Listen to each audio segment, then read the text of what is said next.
নমস্কার বন্ধুরা, অজিত গুপ্তা 23 ইউটিউব চ্যানেলে আপনার স্বাগতম জানাই। সিভিক ভলান্টিয়ার রিক্রুটমেন্ট 2024 মাধ্যমিক পাশে 1 লাখ সিভিক ভলান্টিয়ার নিয়োগ কীভাবে আবেদন করবে জানে নাও। সিভিক ভলান্টিয়ার রিক্রুটমেন্ট 2024 চাকরি প্রার্থীদের জন্য সুখবর। ইতিমধ্যে যারা খুঁজছেন কাজ তাদের জন্য সুখবর। পশ্চিমবঙ্গ লোকসভা নির্বাচনের আগেই প্রায় 1 লক্ষ শূন্য পদে রাজ্যের মোট 23টি জেলায় রয়েছে শূন্য পদ।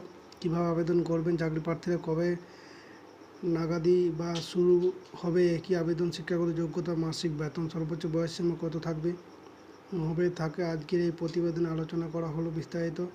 পদের নাম সিভিক ভলান্টিয়ার রিক্রুটমেন্ট। সম্প্রতি যে বিজ্ঞপ্তি প্রকাশ্যে এসেছে সেই বিজ্ঞপ্তি অনুযায়ী দেখা গিয়েছে সিভিক ভলান্টিয়ার পদে নিয়োগ করা হবে কর্মী। মোট শূন্য পদ কত? আশা করা হচ্ছে এখানে পশ্চিমবঙ্গের প্রত্যেকটি জেলা মিলিয়ে শূন্য পদের সংখ্যা 35,000 থেকে 1 লক্ষ। বেতন কত হবে জানা গিয়েছে। এই